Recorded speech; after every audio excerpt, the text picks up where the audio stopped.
I am not the captain of this ship. I'm just here for the ride. Oh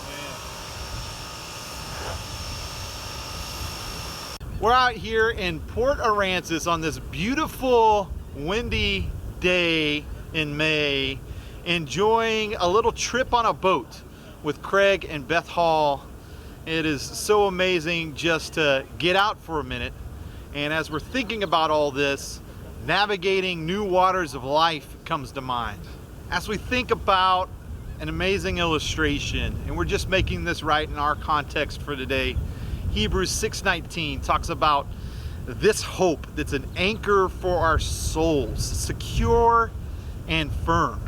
Even in other translations it says steadfast. We think about getting the anchor ready and having the correct anchor for life and moving in the direction toward Christ.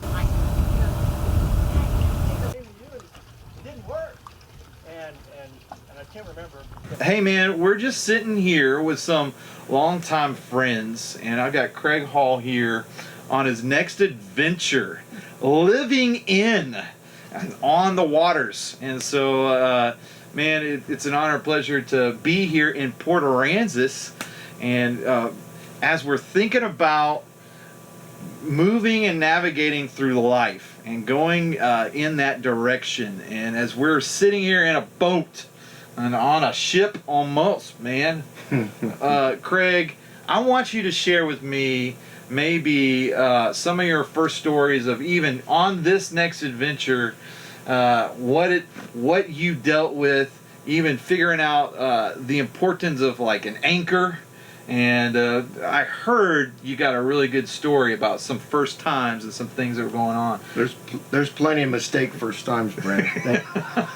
So, broadly speaking, the next adventure is a long boat trip, and we're looking to be we're liveaboards now. Talking to my wife. Yeah. And we're mainly liveaboard to learn all the problems as we go and figure out how to solve things we didn't know were problems before.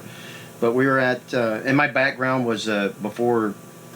Real estate was a boating cop on the Great Salt Lake, so I thought I was real familiar with boating and boating rescues. That was kind of my life back then. But this, the Great Salt Lake and the ocean are two different worlds, and the boat that we're doing now is completely different from the rescue boats. The rescue boats was pretty easy. You went up to a big boat like this and you yanked them out, and now we're the recipients of that, and it just navigates completely different as well too. So I'd say, speaking of anchors, the anchor situation is more important to us today than it ever was for me as I was a ranger, because the anchor wasn't I was pulling people that were having anchor problems out, not the guy that had the anchor problems. I think Beth was mentioning the first anchor story. First of all, everybody was telling us you really need to pay attention to that windlass. And this is back when they're saying words I didn't know. That was one of them. Yeah. And they just roll on with what all you need to do with that windlass. And I thought, well, I just smile and say okay. And then I didn't know what the first word was. Windlass. Oh, you mean the motor for the anchor? You got to make sure that's working properly. So we did fix the windlass and got the anchor working, and we actually have two anchors now. The very first trip was literally our first time out on the water with the guy that helped us buy the boat, and he was helping train us just a little bit. And my old boating rescue days were coming into play. The waves were a little bit bad, maybe a little really bad. And but I was new to the boat, and I was just following instructions, with the captain, so to speak, that was helping teach me. And he goes, yeah, we'll get over there close to that other boat and we'll anchor over there. And I was like, you sure these waves are bad? This kind of waves where you land on top of the other boat. And he said, no, we're fine. And I was like, okay, it just doesn't seem very safe to me, but he knows what he's doing and I don't. And so we got, pretty close to the other boat, and then we got a lot closer, and I was like, this is too close. Anchor's not going to hold us this far away. First of all, we've never even driven this boat. We've not run any of the mechanicals on it, and I'm used to what you think works might work, but he knows this boat, so we'll just do it. And we dropped the anchor down. We waited to see if it was going to hold, and then it looked like it was holding. And look, I was just dropping sweat. I was just like, this is nice. This will be a good learning experience. I can't wait to put the boat back in the dock. So finally, Jason, the guy we're working with us, said, all right, and we weren't there very long at all. He even said, these waves are bad. Yeah. We got to get out of here. And I was like, yeah, I thought that like before we got started. So he goes, I'll pull up the anchor. There's a electronic switch up there, and he starts cranking the anchor up. And then all of a sudden, he goes, there's a problem. It won't come up. I mean, it's not still in the ground. It's just underneath the boat swinging around in all those bad waves. And he can't drive off, or it'll get into the motors, or it'll bang up the boat. And we got big waves that are moving you 10 foot at a time. And he goes, go down in there where the rope's at and straighten out the rope. I think it's kinked in there. And I was like, okay, where's that? You know?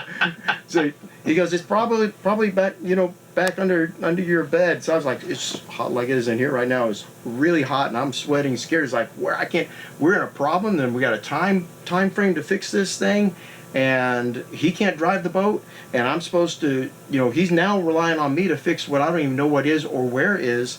And so I'm digging around, I find it, go back up, where? I can't find it. He goes, try that. And I go, open that up. It's over there. And I pull, it's like, it's not coming. So finally he starts working at the same time. And so my job was just to keep the boat, the rope straight as it was coming, because it was kinking up inside there. He is operating that, and while we're not driving away from the other boat that I thought we were going to hit or run into the island.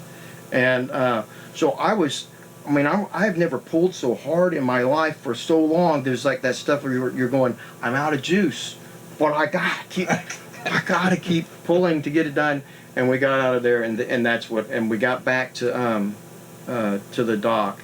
And I remember telling Beth, I go, well, that's enough learning for a month. We're not doing anything else. That stuff very regularly. And it sounds like you're, even as you've changed the way you're living, almost in all these ways, you're an on-boarder now.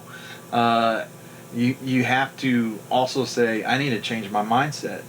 I need to think like, hey, life and death, rather than, well, I'm at my home and secure and all this, but if I'm living on board, I'm navigating new waters, and I have these goals to live out on the sea, I've got to do a whole lot of homework and understand the whole game of what's going on before I really set out to navigate the waters. And yeah, look, we've got a lot to learn still. But the line that Beth used to hear me say is, well, the worst that can happen is something's going to get really badly damaged. We'll be okay. If the Jeep rolls over, then you just climb out the door, But now to be relying on digital instruments, and look, my experience in the rescue stuff is a lot of times those go down, and then you're back to the compass and stuff, and trying to stay within vision of land, and we got out of sight of land and navigating that stuff, and then you're just, it's a different heightened level of being scared. You just, every noise engine makes, you hear it a little bit better right now. yeah, You go down there and see that there's just 1 inch of water, and you wonder if that's going to be 2 inches in 10 more minutes in the bottom of the boat, and if there's a hole there. But now I would say on the safety side, but checking on things like, I've got 2 rafts on board now. I've got what we call a ditch bag, which is prepared to keep you out on the water for at least a week. Yeah, but safety equipment is big time. Because it's not that the Jeep's going to roll over and you climb out the window now. Right. If the boat goes down, then that could be it for a while. it's life or death. Yeah. It's the fun adventure of living the life, but at the same time, there's all that risk, right?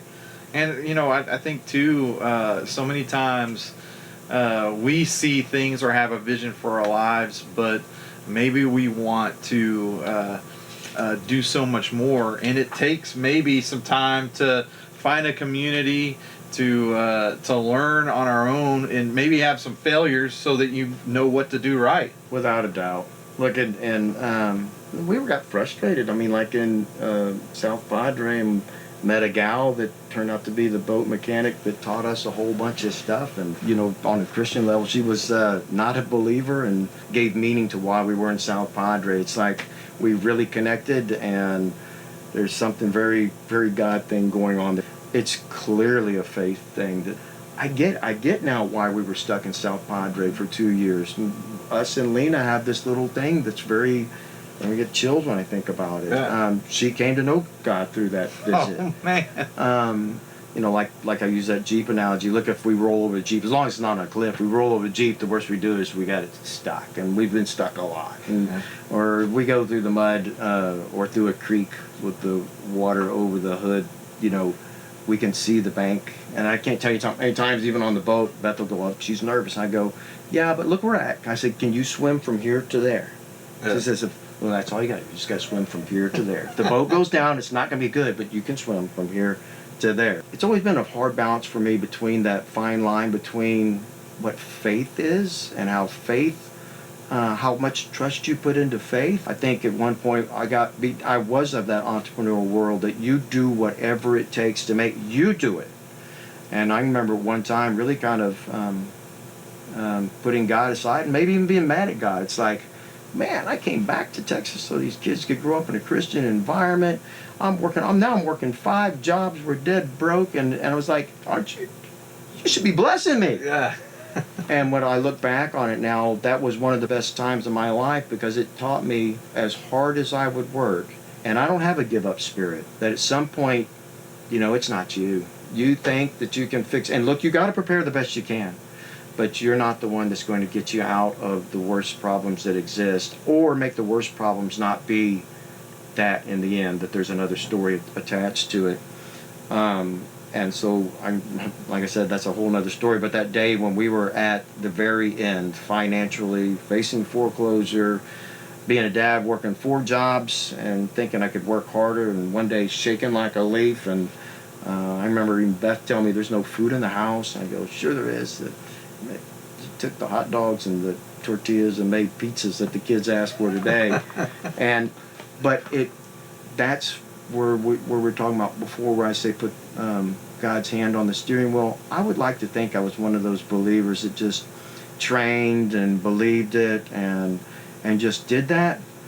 Look, I think I'm so entrepreneurial that I believe that as long as it fit in this pocket over here. Mm-hmm. And I think through one of the experiences when we pretty much lost everything, that I wouldn't even say then I chose God in a real faith level.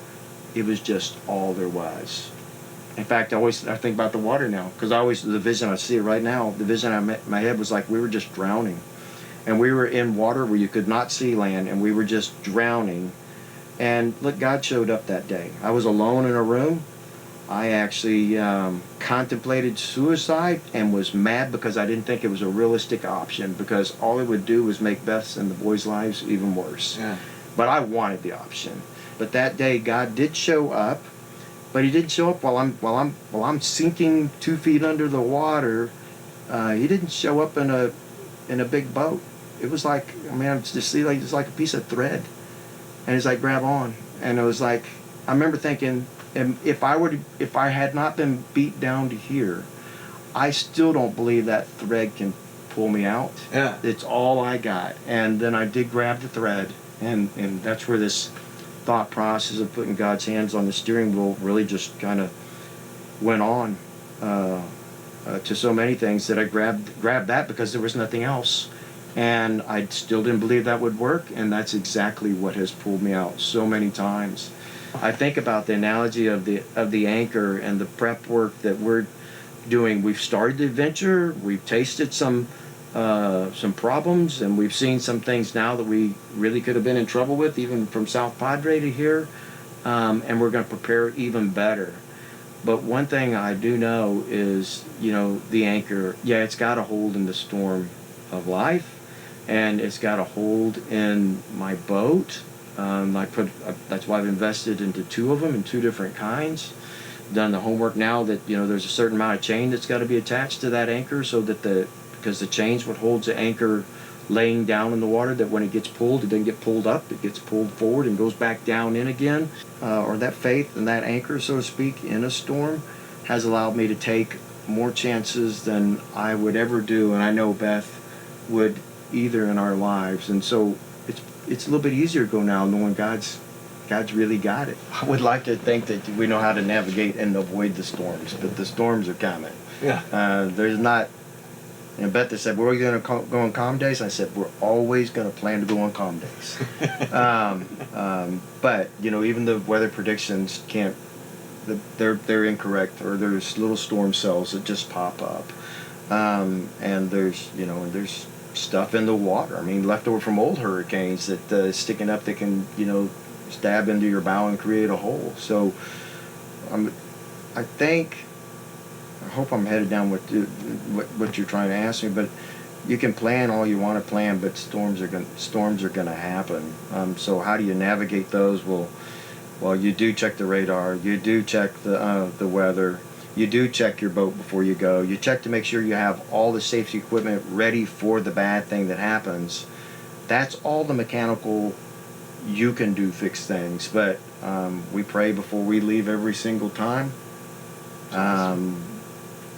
I know I pray every time I get back that kiss the ground, we made it. And but yeah, you're not going to get, in my view, you're just not on a boat. If it's your day and the storm's coming, you can only predict so far, and then it's going to be out of your control. It's just not in control. And I guess to pull that analogy into life, that's even more evident in life. You're not going to control life. You're going to get to hold on to the steering wheel for a little while, but the waves and the water are going to do movement beyond your steering wheel. So if that comes back to the faith, faith can make all things good. I mean, it really does. I mean, like I said, getting stuck in South Padre makes complete sense to me now. Right, Beth? I'm not sure why we're here. Beth has a couple of clues here lately, but we strive to look for them. I mean, I will say that we do try to look for them. And sometimes I'm like, I hope one's here. I hope there's something right here and there's a why right here. But look, I think any direction you take in life, whether it's choosing, a university or a trade, or if it is, taking a left-hand turn at the road to McDonald's or a right-hand to Wendy's, I guess, without a doubt, God can control where it is you're going to go, but I tend to believe that God lets you choose and lets you go down that road, but He'll make the best of whatever road you go down. That's awesome. If you will look for what He's trying to show you there. Because there's probably something you can choose either way. And don't get me wrong, I know God can steer us any way He wants to. But I believe God does give us freedoms to make choices and take risks and take different turns in our life. And then it's a matter of what we do with everywhere that we're at in life, and God will make something of it everywhere. Amen. But you got to look. It's awesome. Yeah, it's awesome. So, Craig, this is all great and all, but man, we made it out here to Port Aransas. What if you showed us the boat in action? Let's do it.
I just want to leave you with something.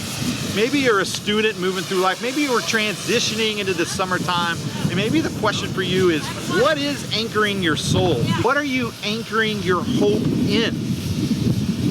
Maybe that's the next question. As you navigate the waters of life, where do you find your hope? And when the storms come, how are you going to get through? Because if Jesus is your anchor, if you have this hope firm and secure in him, you have the ability not only to meet the storm where it is and quite possibly drown and be taken over by the storm, you have the ability to then navigate through the storm and through the storms of life. Wherever you are, I hope that you would find the person of Jesus and walk with him and find out that he is something way deeper. There's a core here for the rest of your life. Hey, God bless you today. God bless you in all that you have going on for you.